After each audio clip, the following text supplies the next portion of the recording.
Tunawasalimu katika jina la Yesu Kristo aliye Bwana na Mwokozi wetu. Sifa zimrudi Mungu aliye hai.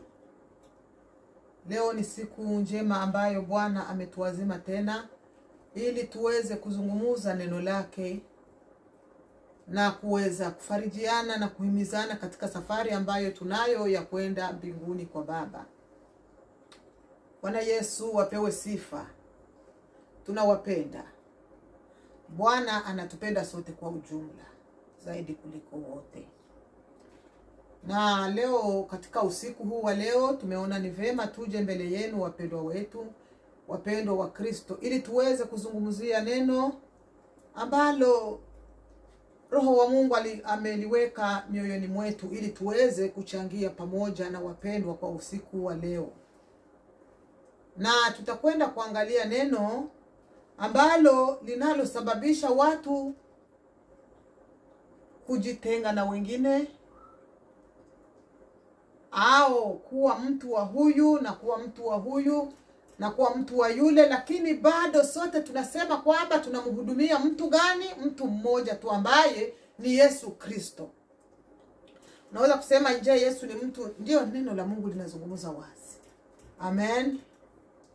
Yesu Kristo ni mwana wa Mungu ambaye alivaa mwili ili kwamba awe kama mwanadamu ili apate kutukaribisha enzini mwake au katika ufalme wa Mungu. Na tutakwenda kuangalia namna mambo ya kujigawa ilivyotokea tangu zamani mpaka sasa. Watu huwa wanajigawa katika hali ya kuabudu, wanaabudu tofauti, wana majina tofauti ya madini au madhehebu, lakini wote wanasema kwamba wanamhudumia Mungu mmoja, wanamhudumia Yesu Kristo. Lakini unapochunguza vema uone namna matengano yamewajaa, marumbano yamewajaa, kutokunia mamoja, kushiriki kwa ushirika umoja, kutokukaa pamoja kwa umoja kama walivyo wanafunzi wa Yesu walivyofanya. Hii inakupatia sasa kama vile inaleta changamoto katika vichwa vya wengi na katika mawazo ya wengi, na wengi hukinai sana neno ambalo linaitwa madhehebu au mikusanyiko ya wapendwa. Tunapoangalia umoja hamna, hapo unakutana sasa watu wamoja wanaanza kuchanganikiwa bila kusaidiwa na Roho Mtakatifu. Ni hapa wengine wanaanza kukinai mambo ya kukusanyika pamoja au kukutanana pamoja. Lakini sio vibaya kukusanyika pamoja, maana neno la Mungu linaruhusu. Acha basi tuangalie mara moja neno la Mungu katika kitabu cha Wakorinto wa kwanza. Tuangalie neno la Mungu ili niweze kuongoza zaidi. Tutasoma neno la Mungu katika kitabu cha Wakorinto wa kwanza sura 1 mstari wa 12 mpaka 13. Amen. Wakorinto wa kwanza sura 1 mstari wa 12 mpaka mstari wa 13. Tuangalie neno linasema hivi: Basi maana yangu ni hii, ya kwamba kila mtu wa kwenu husema, mimi ni wa Paulo, na mimi ni wa Apolo, na mimi ni wa Kefa, na mimi ni wa Kristo. 13 samahani. Je, Kristo amegawanyika? Je, Paulo alisulibiwa kwa ajili yenu? Au je, mlibatizwa kwa jina la Paulo? Amen. Sifa zimrudi Bwana wa majeshi. Neno la Mungu limetuambia hapa ya kwamba tunapotazama yanayotendeka katika madhehebu, katika maisha yetu ya kila siku, katika hawa wanaoabudu, alafu tukitazama namna mambo yanavyotendeka, ni hapa sasa watu wanakuwa na maswali elfu vichwani mwao. kwa sababu ya kutokuona matunda mema ambayo hawa wanaoabudu wanayoyaonyesha mbele za watu. Maana neno la Mungu linasema ya kwamba tukipendana watu wataamini na kujua kwamba sisi ni wafuasi wa Kristo.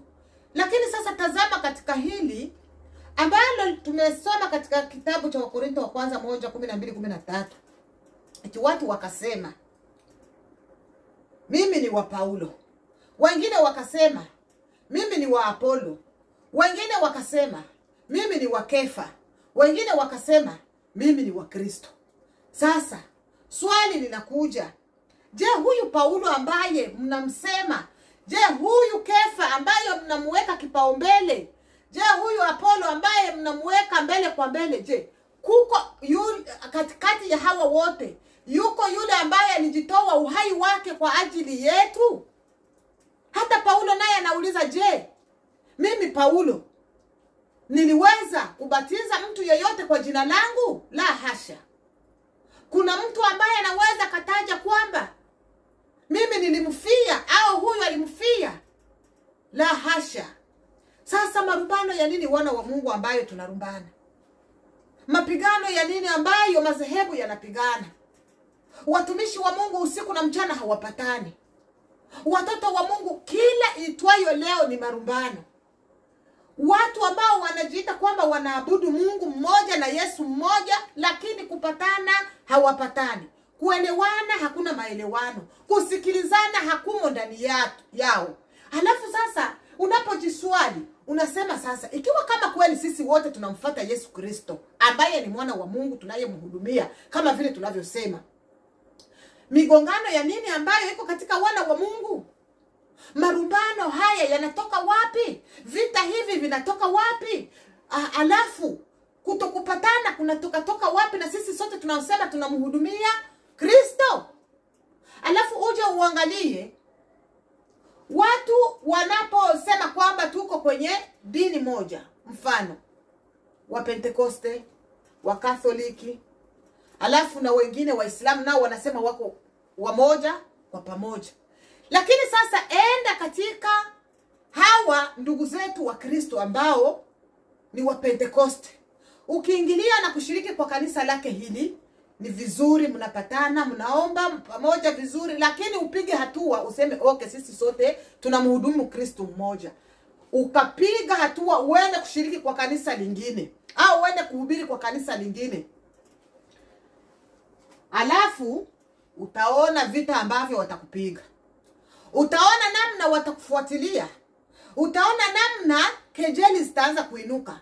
Utakutana vita vinakuingilia, utakutana wanaanza kukuweka iko macho, yaani utakutana wanaanza kufuatilia kwamba huyu kashaanguka, huyu hatulii, huyu hatujui ni wetu wala sio wetu, huyu yani hashikiki. Unakutana sasa unajiswali, ikiwa kama tunasema sisi sote tunamhudumu Kristo mmoja, na wale nao wanasema wanamhudumia huyu Yesu Kristo, sasa matengano yanatoka wapi katikati yetu?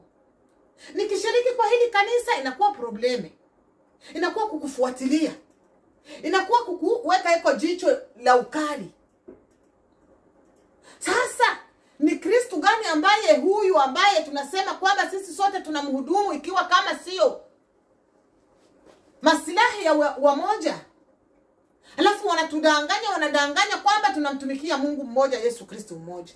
Sasa ikiwa kama tunamtumikia huyu Yesu mmoja, kwa nini sasa muweke ndugu yenu huyu ambaye kwa sababu ameenda kushiriki kanisa fulani, mumwekee eko jicho mbaya?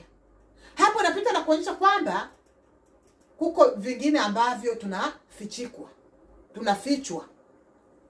Kwa sababu gani? Kwa kama sisi sote tumekuwa wamoja, wana wa baba moja, kwa nini hatuwezi shirikiana? Tunamhudumia Mungu mmoja, Yesu Kristo mmoja. Kwa nini sasa tuanze kutengana? Kwamba usifike kwa lile kanisa la fulani, usiingie kwa lile kanisa la fulani, hamruhusiwi kuingia wala kushiriki kwa kanisa fulani. Hapo unaanza kuweka sasa ma question mark. Point d'interrogation zinakuwa nyingi pale. Kwa sababu gani? Kuamini kunakuwa kugumu kwa sababu, na kunakuwa kuzito kwa sababu, ikiwa kama unaweza kuwekewa mipaka kwamba ukienda kule tunakusimamisha kanisani, ikiwa kama unaenda kushiriki kwa kanisa la fulani, leo kumekuwa makanisa ya wakina fulani, usipokuja kama ni wiki 2 hawakufuati kama vile kwa upendo, kwa sababu kama vile watu wanaoonyesha upendo kwamba ndugu yetu fulani hajaonekana wiki 2 hizi, je anaumwa au amepatwa na shida? Hawakufuati kwa hilo. Wamoja hawakufuati kwa hiyo roho ya upendo, wanakufuata wajue ni wapi ambapo unaanza kushiriki, ili wakuchukulie vikwazo.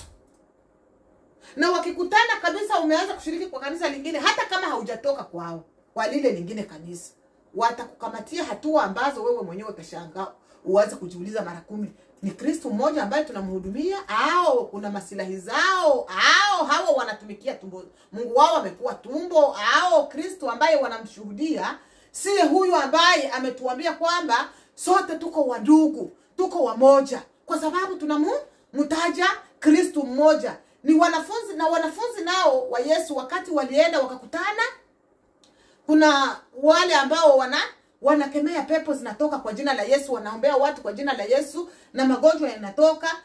Wanafunzi wakashangaa, wakasema nini hii? Wakakimbia kwa Yesu wakamwambia, tumekutana wengine wako wanakemea pepo kwa jina lako na hawako wa kwetu, hatuko pamoja. Yesu akawaambia, kama wanataja jina langu hao ni wa kwetu, tayari tumekuwa wamoja. Unaona, hizi ndizo hisia mbaya za watu. Walianza depuis zamani. Watu kama na hawa tuko nao katika madhehebu. Bwana Yesu tusamehe sana wapendwa. Na hakika kweli Bwana tutie nguvu ili tuweze kuwaleta watu kwa Yesu, tusiwalete watu kwa dini. Tuwaambie watu Yesu mzima anayeokoa na kuponya. Tusiwaambie watu Yesu wa madini. Yesu haiko katika madini. Bwana Yesu tuhurumie sana. Amen, amen. Amen. Ati kwamba Yesu kawaambia hao nao ni wetu, ni wamoja wetu, msiwakasirikie. Lakini hapa wanafunzi walikuwa walishaonyesha hali ya kukasirika kwamba ni aje hawa wanaanza nao kuingia kwa kutaja jina la Yesu wetu, na wao wanasikiwa kwa hili jina la Yesu wetu. Yesu sio wa mtu mmoja, Yesu ni wetu sio wote, sisi wote, kwa yule ambaye amemwamini kwa roho na kweli, bila ujanja, bila kutafutia tumbo. Amen. Hii ndio neno nzuri ambalo Yesu amesema hao wote ni wetu hao, kwa sababu wanataja jina la Yesu. Lakini wapendwa wa leo hawako kama hivi Yesu alivyosema. Amen. Mungu atuhurumie wapendwa, hakika turudi kwa Yesu. Tumemwacha Yesu mbali, tumejiongoza sisi wenyewe, tunaenda mbele, Yesu tunamwacha nyuma. Lakini ingelikuwa vizuri tumwache Yesu aende mbele, awe kiongozi wetu, na sisi tuje nyuma yake. Lakini wengi wanamwacha Yesu nyuma, wanamwacha Yesu mbali, wanajiongoza wenyewe kwa jina tu la kinywani kwamba wanamhudumia Kristo Yesu. Bwana Yesu atuhurumie wapendwa. Tukitoka hapa kwa wenzetu hawa, ndugu zetu wa Protesta au wa Pentekoste, hiyo ni udhaifu na ni ugonjwa mbaya sana, ambayo tumeona kwamba hata Yesu naye aliwakemea. Amen. Yesu akawaambia wanafunzi, wakaja na furaha wakasema, Yesu tumekemea nguvu za giza zimetutii. Yesu akawaambia, hapana kurizika na hiyo tu. Usifurahie kwa sababu pepo zimewatii, lakini furahini ikiwa kama majina zenu zimeandikwa mbinguni. Wana wa Mungu, hili ndilo neno tunaweza kuambia wana wa Mungu, watoto wa Mungu, watu ambao hawajamjua Kristo, wamjue kikamilifu, wasimjue vipande, wasimjue kimaigizo, wasimjue kidini. Hapana. Hakuna mahali Yesu alituambia kwamba hii dini ndio itafika mbinguni, hapana. Bali kwa mwenendo mzuri na matendo matakatifu. Lakini watu wanafunza sana kushikilia dini kuliko kumshikilia Kristo Yesu. Watu wamefunzwa sana kushikilia vyeo na heshima za wachungaji wao kuliko kumheshimu Mungu. Bwana Yesu atuhurumie sana. Kuna mtu mmoja ambaye nilimuona hapa kwa mitandao, samahani kwa kusema jina lake, naye niliona video ndio maana nitasema jina lake.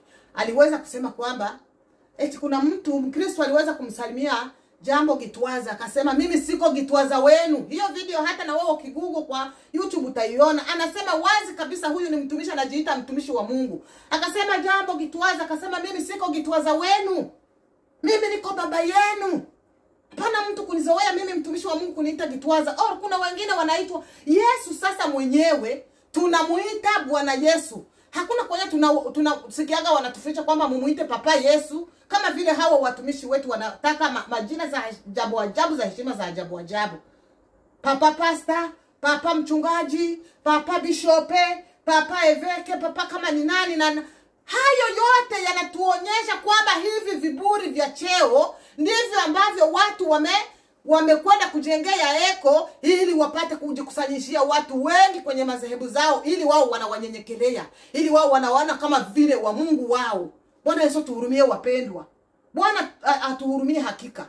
Watu wako wanaanguka kwa ajili ya haya matabia maovu ambayo yako yanatendewa na watu wa madhehebuni. Amen. Acha tuyaseme.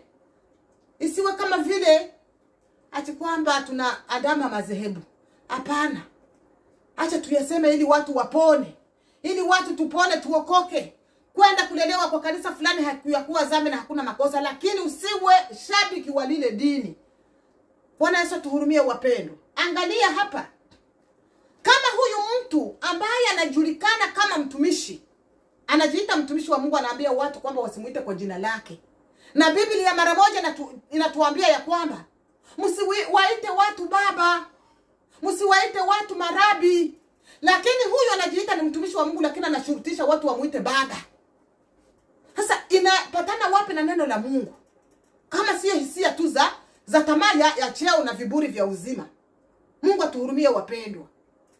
Alafu Yesu anakataa tusiwaite watu marabi, lakini kwa leo watu wanatamani kuitwa marabi, mabwana, mababa na majina kaza wa kaza ya heshima za ajabu ajabu. Ila uangalie hakuna mahali wanatufundisha kwamba msimuite Mungu jina lake Mungu. Mumuite Papa Mungu. Tunamuita Mungu ni jina la Mungu na hatuyakosea hapo. Anasema tuje mbele zake kwa kutetemeka. Amen.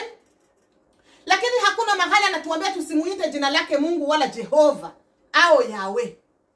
Tunamuita, ikiwa tunathubutu kumuita Mungu muumbaji mjina lake Mungu Baba au Mungu, halafu wewe mwanadamu ambaye ni udongo unakataa tusikuite kwa jina lako eti tutakuwa tumemkosea na Mungu.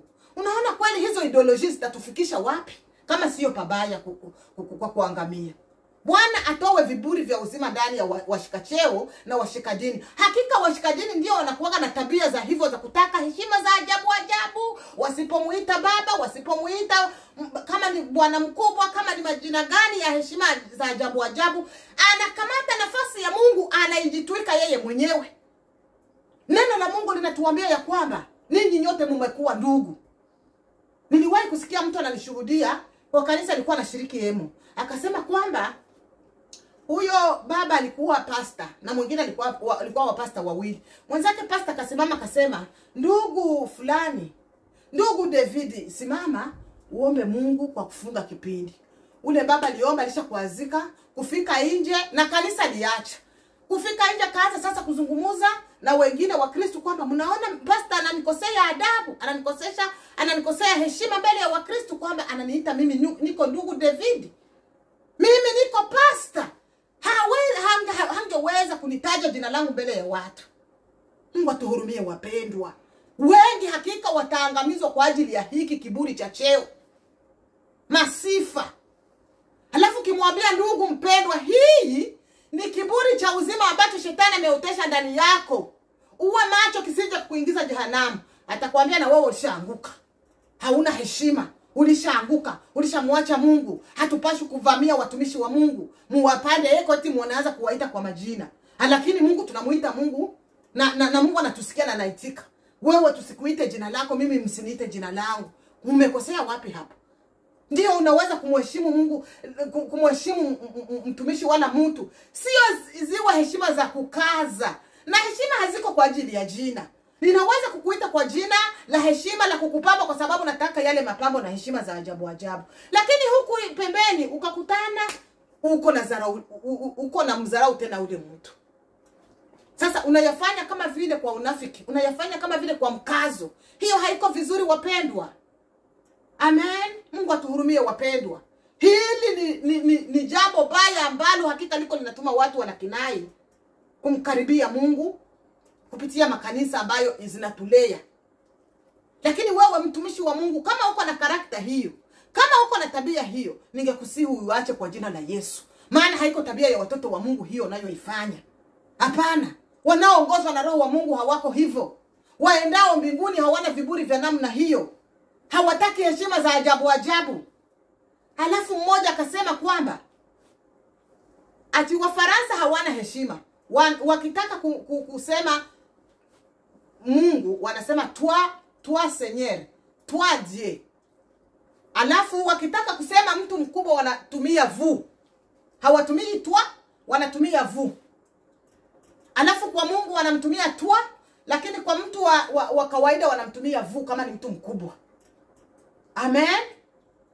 Alafu wengine, nilikuwa katika nchi ya Malawi, ukitaka kumwambia mtu mkubwa usimwambie iwe, umwambie inu. Amen. Hayo yote sio vibaya, lakini uangalie je vinatoka moyoni au kwa kukazwa. Mungu atuhurumie sana. Tuangalie katika hawa wa Branham. Wa Branham wanaamini ya kwamba yeyote nao wanatengana kivyao. Tumeshaangalia kwa wa Pentecost. Angalia wa Branham. Wa Branham nao wanatengana kivyao. Kuko hawa wanaenda kwa huyu, wengine wanaenda kwa huyu. Kivipi? Wanasema huyu ambaye hayuko Branham hataenda kwa Mungu wala hatamuona Mungu wala hataenda paradiso. Unaona hizi believers ambazo watu wako wanaamini imani za ajabu ajabu za hatari za kigiza. Paka shetani anawacheka. Paka shetani anawacheka wamoja. Bwana tuhurumie sana. Wa Branham nao wakajitenga vikundi viwili. Kuna wale ambao wanaamini kwamba wewe ukioa wake wengi hakuna shida, bora tu unamfuata Branham utaelekea mbinguni. Na lingine grupe la wa Branham wanasema hawa walishaanguka, hawa wenyewe wanakubali kuoa wanawake wengi, hawa wenyewe wanaoa mwanamke mmoja na wanaamini Branham hao watamuona Mungu, wataenda paradiso. Hiyo ni imani inajengewa hivyo na dini hilo ni moja, na wote wanasema wanamhudumu Mungu mmoja, lakini wanatengana. Ukimuuliza kwa Branham gani, anakuambia niko kwa wa Branham wale ambao wanaruhusu kuoa wanawake wengi. Maana kuna wakati moja huyo baba alileta kama ni mafunuo ya wa Branham, akakuja huko nyumbani akasema kwamba nilisikia hivyo, mtu alisema alikuwa anashiriki na wao na wandugu zao. Alafu akasema huyo baba italimpata ufunuo, akasema kuko mstari ambayo unasema Bible kwamba binti yako akikawia kuolewa umuozeshe. Sasa kwa Kifaransa inasema umuowe, umumarie, yani umuowe.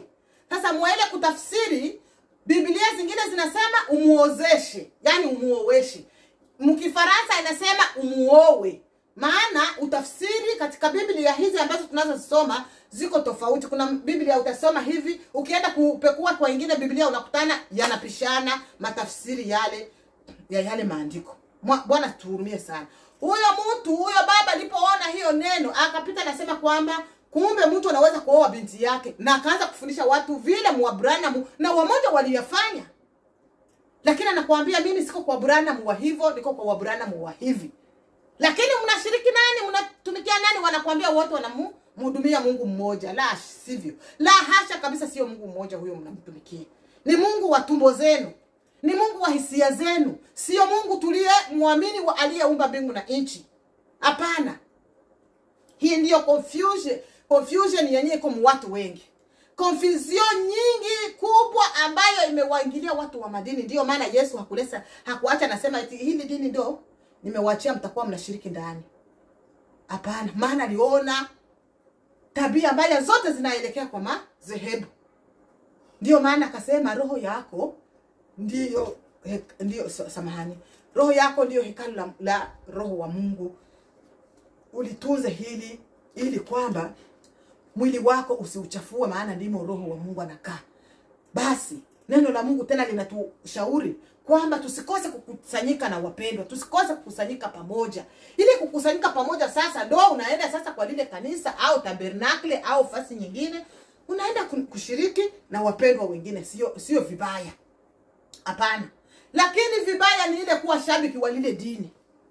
Mimi niko kwa kikundi hiki cha Paulo, mimi niko kwa kikundi hiki cha Kefa, mimi niko kwa kikundi hiki cha Paulo, mimi niko kwa kikundi hiki cha Kristo. Sasa hapo ndipo migawanyiko inaingia kwenye madhehebu, na unakutana watu wako vurugeni, hawamwabudu Mungu lakini wanaabudu watu, wanaabudu mapasta, wanaabudu wachungaji, wanaabudu wenye vyeo, wanaabudu kama ni urembo wao, wanaabudu vitu ambavyo haviko hata na raporo kwa Mungu. Lakini wanakuambia bado tunamtumikia Mungu, bado tunamhudumia Kristo, bado tuko wana wa Mungu. Hasha, hauendi fasi ikiwa kama utajikuta ungali katika hali ya namna hiyo ya kusema mimi kwetu ni fasi fulani ndio kwenye tunashiriki, ndio kwenye Mungu na